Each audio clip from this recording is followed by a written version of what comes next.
ditinggalkan oleh manusia, semuanya sudah tidak mau. Mungkin tidak mau karena gak enak, riko perkewok, atau malah sudah males. Kalau males ini berarti mutung, sudah tidak ikut kegiatan dakwah, mutung. Kenapa mutung? Karena mungkin sudah capek, bola bali ya ajib, gak ada perubahan. Sudahlah, biarkan saja. Ini namanya mutung.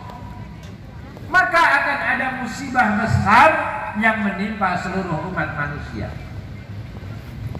Digambarkan dalam hadis riwayat Ahmad bahwa sekelompok umat yang sudah tidak lagi melakukan amar ma'ruf nahi mungkar ini digambarkan seperti orang yang naik perahu besar.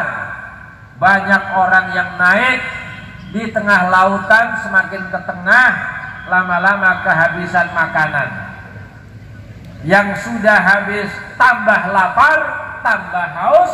Yang punya makanan tinggal sedikit, khawatir untuk diberikan ke orang lain, khawatir kalau dirinya itu termasuk haus dan lapar.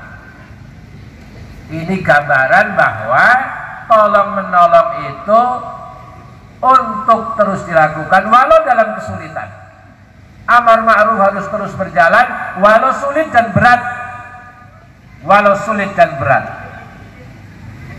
Kadang-kadang orang tidak mau lagi menolong orang dengan alasan serba terbatas. Saya saja pas-pasan kok nolong orang. Nah, ini kadang-kadang begitu.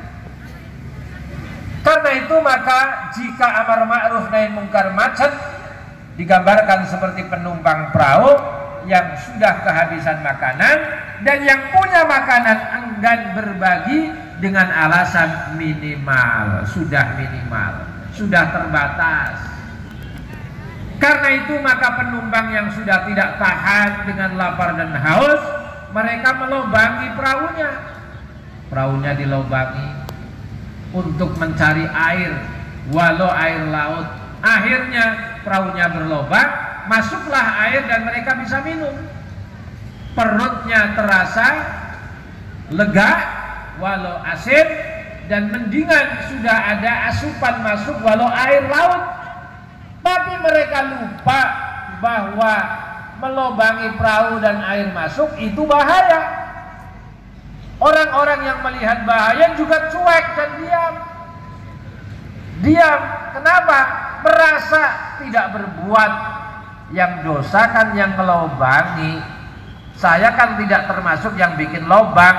Saya tidak kena dosa. Biarkan saja. Orang lain berbuat maksiat, orang lain berbuat dosa. Yang penting saya tidak ikut. Sekarang ini kan banyak aliran begitu. Biarlah orang lain dosa maksiat, berlumuran dosa. Yang penting saya tidak ikut-ikutan. Ini adalah bagian dari andilnya seseorang munculnya malapetaka yang besar. Dan singkat cerita dalam hadis itu diceritakan ketika air lautnya semakin penuh ke perahu, maka perahu itu tenggelam. Pertanyaannya siapa yang tenggelam? Jawabnya sudah jelas. Yang ngelobangin ya tenggelam, yang tidak ngelobangi ya tenggelam. Yang lagi sholat duha sekalipun di perahu itu juga tenggelam. Kenapa? Karena orang-orang sudah melupakan amar ma'ruf nahi mungkar. Semoga bermanfaat video ini. Mohon dibantu like, komen, dan subscribe. Dan agar tidak tertinggal video berikutnya, tombol lonceng sebelahnya. Terima kasih. Jazakumullah.